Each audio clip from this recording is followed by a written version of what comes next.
11ನೆಯ ಪ್ರಶ್ನೆ, ಕೆಳದಿ ಅರಸರ ಕಾಲದಲ್ಲಿ ಶಿವಪ್ಪ ನಾಯಕನ ಶಿಸ್ತು ಎಂಬುದು ಯಾವುದಕ್ಕೆ ಸಂಬಂಧಿಸಿದೆ? ಎ. ಸೈನ್ಯದ ಶಿಸ್ತು, ಬಿ. ನ್ಯಾಯಾಂಗ ವ್ಯವಸ್ಥೆ, ಸಿ. ಕಂದಾಯ ನಿರ್ಧರಿಸುವ ಪದ್ಧತಿ, ಡಿ. ಶಿಕ್ಷಣ ಪದ್ಧತಿ. ನಿಮ್ಮ ಸಮಯ ಪ್ರಾರಂಭ.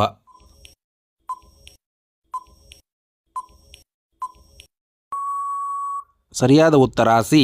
ಕಂದಾಯ ನಿರ್ಧರಿಸುವ ಪದ್ಧತಿ. ಕೆಳದಿಯ ಪ್ರಸಿದ್ಧ ಅರಸನಾದ ಶಿವಪ್ಪ ನಾಯಕನು ಜಾರಿಗೆ ತಂದ ಭೂಕಂದಾಯ ಪದ್ಧತಿಯನ್ನು ಶಿವಪ್ಪ ನಾಯಕನ ಶಿಸ್ತು ಎಂದು ಕರೆಯಲಾಗುತ್ತದೆ.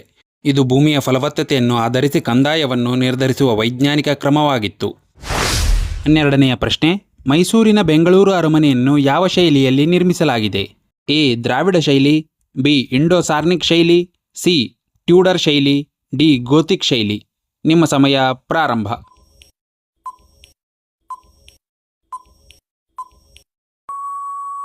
ಸರಿಯಾದ ಉತ್ತರ ಸಿ. ಟ್ಯೂಡರ್ ಶೈಲಿ. ಬೆಂಗಳೂರು ಅರಮನೆಯನ್ನು ಇಂಗ್ಲೆಂಡಿನ ವಿಂಡ್ಸರ್ ಕ್ಲಾಸಲ್ ಮಾದರಿಯ ಟ್ಯೂಡರ್ ಮತ್ತು ಸ್ಕಾಟಿಷ್ ಗೋಥಿಕ್ ವಾಸ್ತುಶಿಲ್ಪಗಳ ಮಿಶ್ರಣದಲ್ಲಿ ನಿರ್ಮಿಸಲಾಗಿದೆ. ಇದನ್ನು 1878ರಲ್ಲಿ ನಿರ್ಮಿಸಲಾಯಿತು. 13ನೆಯ ಪ್ರಶ್ನೆ, ಕೊಡಗಿನ ಇತಿಹಾಸದಲ್ಲಿ ಹಾಲೇರಿ ವಂಶವನ್ನು ಸ್ಥಾಪಿಸಿದವರು ಯಾರು? A. Dodda Veerappa, B. Veerarajendra, C. Veerappa Wodeyar, D. 1ನೇ ವೀರರಾಜ. ನಿಮ್ಮ ಸಮಯ ಪ್ರಾರಂಭ.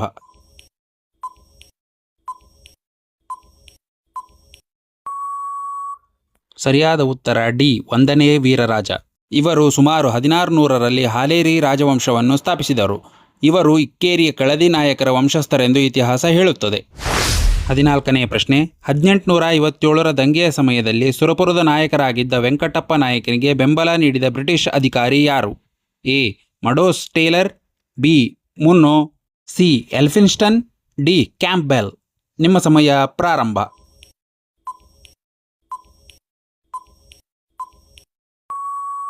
ಸರಿಯಾದ ಉತ್ತರ ಎ. Meadows Taylor. ಸುರಪುರ ಸಂಸ್ಥಾನದ ಮೇಲೆ ಬ್ರಿಟಿಷ್ ನಿಯಂತ್ರಣ ಹೊಂದಿದ್ದ ಸಮಯದಲ್ಲಿ ಫಿಲಿಪ್ ಮೆಡೋಸ್ ಟೇಲರ್ ಅವರು ಅಲ್ಲಿನ ರಾಜಕೀಯ ಏಜೆಂಟ್ ಆಗಿದ್ದರು. ಅವರು ವೆಂಕಟಪ್ಪ ನಾಯಕನ ಬಾಲ್ಯದಲ್ಲಿ ಮಾರ್ಗದರ್ಶಕರಾಗಿ ಮತ್ತು ಹಿತೈಷಿಯಾಗಿ ಕೆಲಸ ಮಾಡಿದ್ದರು. ಹಾಗಾಗಿ ವೆಂಕಟಪ್ಪ ನಾಯಕನ ಹೆಸರಿನೊಂದಿಗೆ ಮೆಡೋಸ್ ಟೇಲರ್ ಅವರ ಹೆಸರು ಐತಿಹಾಸಿಕವಾಗಿ ತುಳುಕು ಹಾಕಿಕೊಂಡಿದೆ. 15ನೇ ಪ್ರಶ್ನೆ, ಕರ್ನಾಟಕ ಏಕೀಕರಣ ಸಭೆಯ ಮೊದಲ ಅಧ್ಯಕ್ಷರಾಗಿದ್ದವರು ಯಾರು? ಎ. ಆಲೂರು ವೆಂಕಟರಾಯರು, B. K. C. Reddy, C. S. Nijalingappa, D. Varadaraja Iyengar. ನಿಮ್ಮ ಸಮಯ ಪ್ರಾರಂಭ.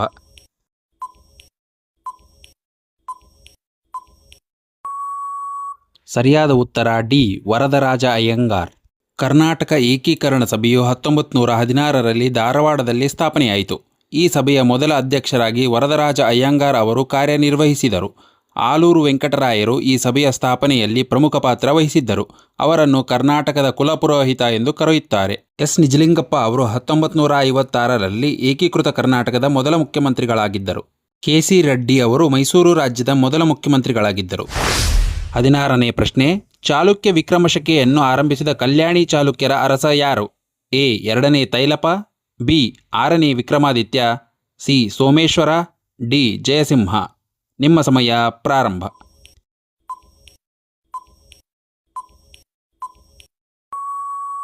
ಸರಿಯಾದ ಉತ್ತರ ಬಿ. 6ನೇ ವಿಕ್ರಮಾದಿತ್ಯ. 6ನೇ ವಿಕ್ರಮಾದಿತ್ಯನು ಕ್ರಿಸ್ತಶಕ 1076ರಲ್ಲಿ ಪಟ್ಟಾಭಿಷೇಕವಾದ ನೆನಪಿಗಾಗಿ ಚಾಲುಕ್ಯ ವಿಕ್ರಮಶಕೆಯನ್ನು ಪ್ರಾರಂಭಿಸಿದನು. ಇವನು ಕಲ್ಯಾಣಿ ಚಾಲುಕ್ಯರಲ್ಲೇ ಅತ್ಯಂತ ಪ್ರಸಿದ್ಧ ಅರಸನಾಗಿದ್ದಾನೆ. 17ನೇ ಪ್ರಶ್ನೆ, ಹೈದರಾಲಿಯು ಡಿಂಡಿಗಲ್ ಕೋಟೆಯನ್ನು ಗೆದ್ದಾಗ ಅವನಿಗೆ ಸಹಾಯ ಮಾಡಿದ ಫ್ರೆಂಚ್ ಅಧಿಕಾರಿ ಯಾರು? A. Bussy, B. Dupleix, C. Lally, D. Jane Lawrence. ನಿಮ್ಮ ಸಮಯ ಪ್ರಾರಂಭ.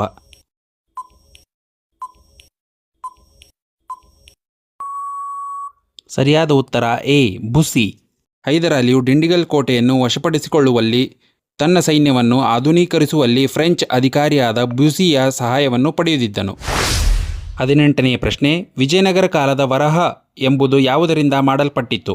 ಎ. ಬೆಳ್ಳಿ, ಬಿ. ತಾಮ್ರ, ಸಿ. ಚಿನ್ನ, ಡಿ. ಕಂಚು. ನಿಮ್ಮ ಸಮಯ ಪ್ರಾರಂಭ.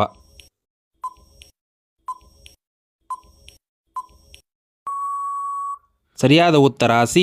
ಚಿನ್ನ. ವಿಜಯನಗರ ಸಾಮ್ರಾಜ್ಯದ ಕಾಲದಲ್ಲಿ ವರಾಹ ಎಂಬುದು ಅತ್ಯಂತ ಪ್ರಮುಖವಾದ ಚಿನ್ನದ ನಾಣ್ಯವಾಗಿತ್ತು. ಈ ನಾಣ್ಯಗಳ ಮೇಲೆ ಸಾಮಾನ್ಯವಾಗಿ ಹಿಂದೂ ದೇವತೆಗಳ ಅಥವಾ ಪ್ರಾಣಿಗಳ ಚಿತ್ರಗಳಿರುತ್ತಿದ್ದವು. ವಿದೇಶಿ ಪ್ರವಾಸಿಗರು ಈ ನಾಣ್ಯಗಳನ್ನು ಪಗೋಡಾ ಎಂದು ಕರೆಯುತ್ತಿದ್ದರು. 19ನೆಯ ಪ್ರಶ್ನೆ, ಕೆಂಗಲ್ ಹನುಮಂತಯ್ಯನವರ ಕಾಲದಲ್ಲಿ ನಿರ್ಮಾಣವಾದ ವಿಧಾನಸೌಧದ ಅಡಿಗಲ್ಲು ಸಮಾರಂಭವನ್ನು ನೆರವೇರಿಸಿದವರು ಯಾರು? A Mahatma Gandhi, B Jawaharlal Nehru, C Sardar Patel, D doctor BR Ambedkar. ನಿಮ್ಮ ಸಮಯ ಪ್ರಾರಂಭ.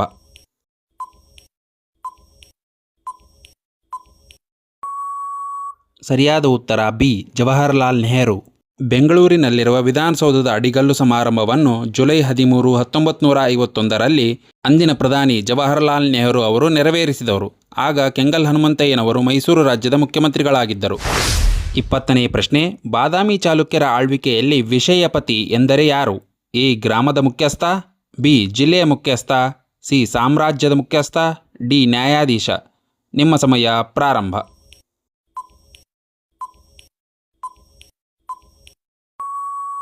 ಸರಿಯಾದ ಉತ್ತರ ಬಿ ಜಿಲ್ಲೆಯ ಮುಖ್ಯಸ್ಥ. ಬಾದಾಮಿ ಚಾಲುಕ್ಯರು ತಮ್ಮ ಸಾಮ್ರಾಜ್ಯವನ್ನು ಆಡಳಿತದ ಅನುಕೂಲಕ್ಕಾಗಿ ವಿಷಯ, ನಾಡು ಮತ್ತು ಗ್ರಾಮಗಳಾಗಿ ವಿಂಗಡಿಸಿದರು. ಇಲ್ಲಿ ವಿಷಯವೆಂದರೆ ಜಿಲ್ಲೆ. ವಿಷಯ ಎಂಬ ಆಡಳಿತ ಘಟಕದ ಉಸ್ತುವಾರಿಯನ್ನು ವಿಷಯಪತಿ ವಹಿಸಿಕೊಳ್ಳುತ್ತಿದ್ದರು. ಇಂದಿನ 10 ಪ್ರಶ್ನೆಗಳಲ್ಲಿ ನಿಮಗೆ ಎಷ್ಟು ಅಂಕ ಬಂದಿವೆ ಎಂದು ಮರೆಯದೆ ಕಮೆಂಟ್ನಲ್ಲಿ ತಿಳಿಸಿ. ನಿಮ್ಮ ಒಂದು ಲೈಕ್ ಮತ್ತು ಸಬ್ಸ್ಕ್ರೈಬ್ ನಮಗೆ ಇಂತಹ ಇನ್ನಷ್ಟು ವಿಡಿಯೋಗಳನ್ನು ಮಾಡಲು ಸ್ಫೂರ್ತಿ ನೀಡುತ್ತದೆ. ಒಂದು ವೇಳೆ ನೀವು ಭಾಗ 1 ನೋಡಿಲ್ಲವೆಂದರೆ ಡಿಸ್ಕ್ರಿಪ್ಷನ್ನಲ್ಲಿ ಲಿಂಕ್ ನೀಡಿದ್ದೇನೆ, ಈಗಲೇ ವೀಕ್ಷಿಸಿ. ಪರೀಕ್ಷೆಗೆ ಇನ್ನೂ ಕೆಲವೇ ದಿನ ಬಾಕಿ ಇದೆ. ನಿಮ್ಮ ತಯಾರಿ ಭರದಿಂದ ಸಾಗಲಿ. ಧನ್ಯವಾದಗಳು. ಜೈ ಕರ್ನಾಟಕ ಮಾತೆ.